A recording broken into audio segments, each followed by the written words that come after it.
Hello friends, welcome back to Bratati Science class. I am Bratati and today I will take you to the fibers to fabrics. So this is our topic, fibers to fabrics. So what do you mean by fibers, students? Fibers are the long threads that can be natural and artificial. Ultimately, they are woven to the fabric or the clothes, right? So our clothes are made up of the fibers. Right. So as I said, there are two kind of fibers, the natural fibers and the man-made fibers, or we can also call them synthetic fibers. Right. Natural fibers, we get it from the plants as well as from animal. So natural fibers are again from plants, we get it. Plants such as cotton plants, we get the cotton fiber. From jute plant, we get the jute fibers. From flax plant, we get the linen fiber. So in the plant, we can say cotton, jute, linen. These are all natural plant fibers. Another is animal fiber. So here we get the wool from the animals and the silk from the silkworms. So this wool and silk are called the natural animal fibers, right? Now, as I said you, the plants from where we get the plant fibers. Similarly, wool we get it from the goat, from sheep, from camel, from yak, from alpaca. Okay, so different animals. If you go to see Jammu Kashmir, if you go to Himachal Pradesh, you can see there are a lot of different animals whose fleece or the furs are being considered taken to produce this the wool. And the silk we get from the silkworms, right, or the moths. Synthetic fibers, these are the man-made fiber. For example, we can write like nylon, polyester, lycra, rayon. So these are a few examples of the synthetic fibers. Synthetic fibers are man-made fibers or artificial fibers. Right? How can you differentiate between a silk and a synthetic fibers? You just have to take a piece of both the fibers and you have to burn it. If you get animal smell, then you can understand that this is a pure silk. Okay, that where you get the silk smell. The smell is very much different. But if it is synthetic fiber, then there will be no such smell. So this is how we can differentiate between these two fibers.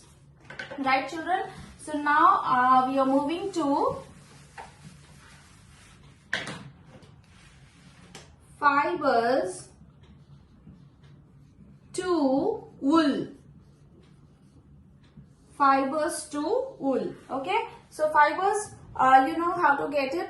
The fibers we get it from the fleece of or the hairs of different animals like sheep, goat, yak, camel, alpaca and so on. So you see the first step here, the first step is called shearing.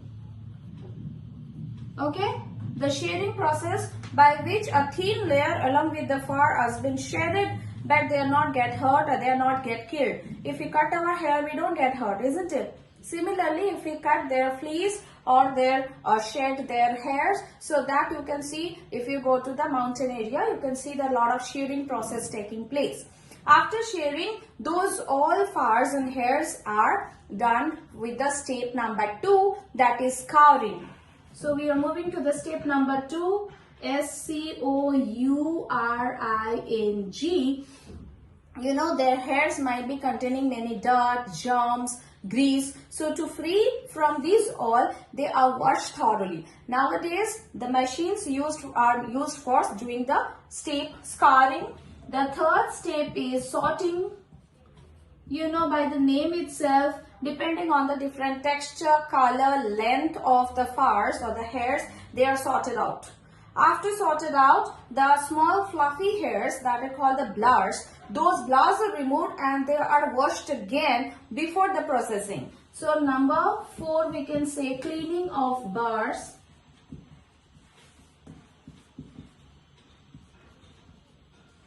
BURRS. After washing them, then the final step is the rolling.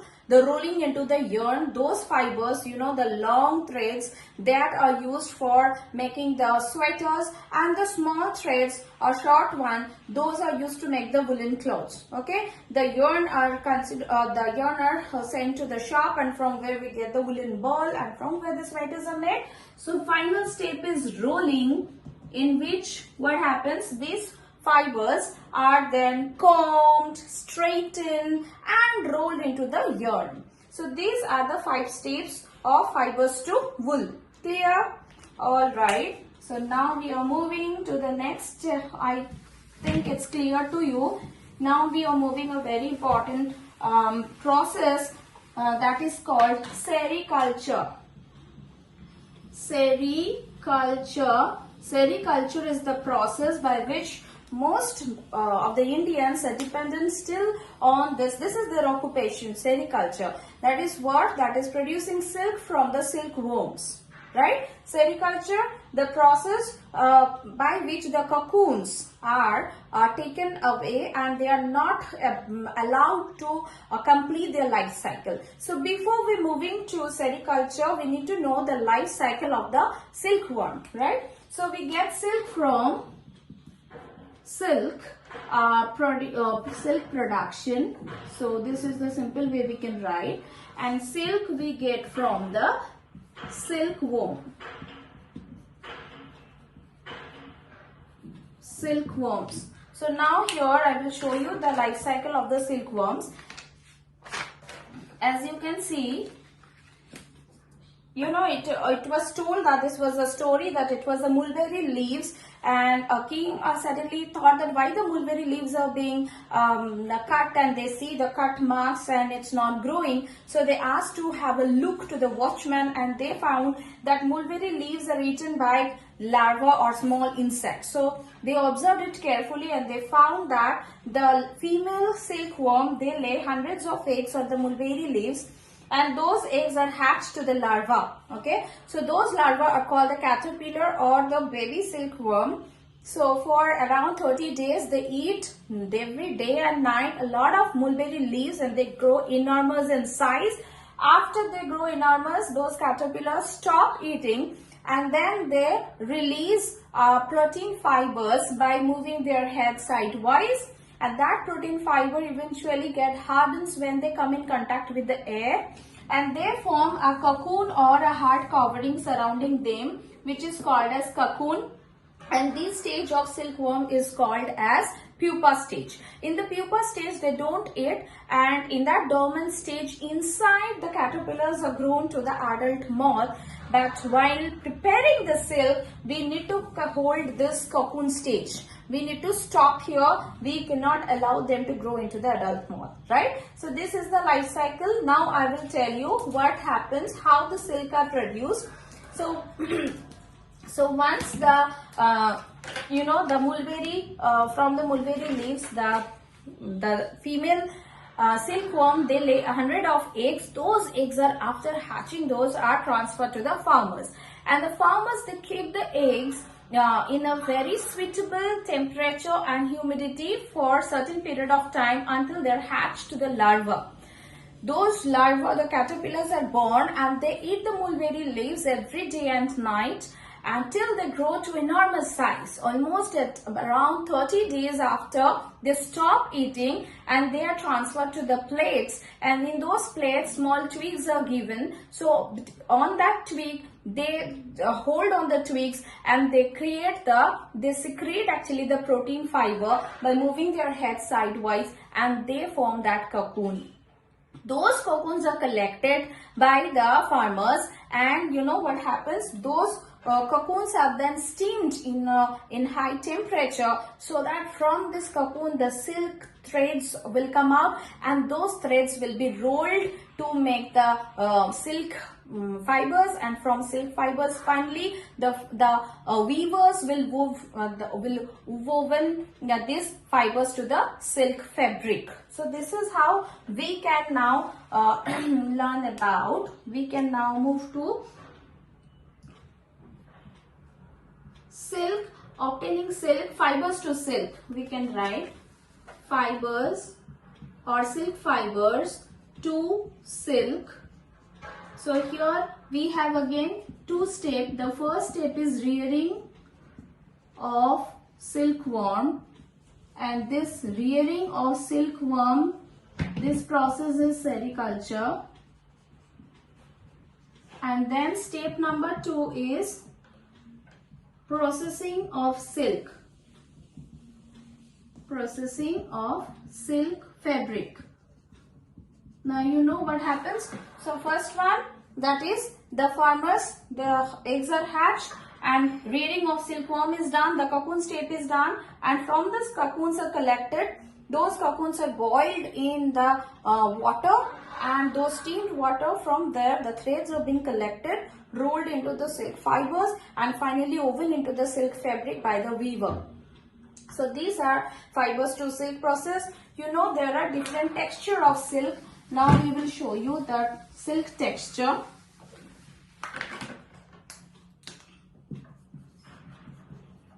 Texture of silk, and this can be coarse, that is not very smooth, or it can be smooth, or it can be shiny.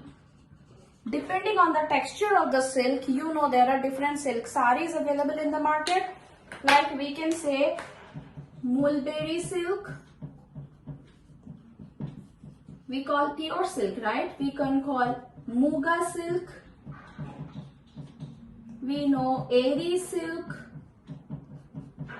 tasher silk,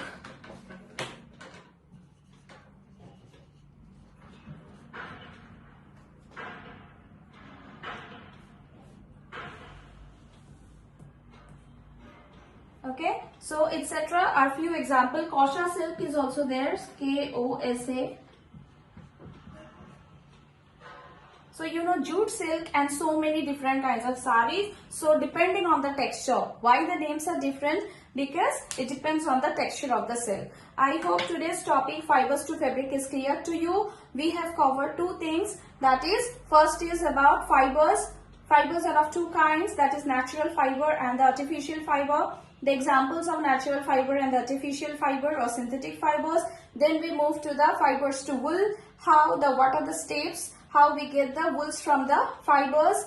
And next we went to sericulture, the production of the silkworms and the silk fibers from the silk worms, right? So there we have seen the life cycle of the silkworm, and after that we went to the process, the two steps.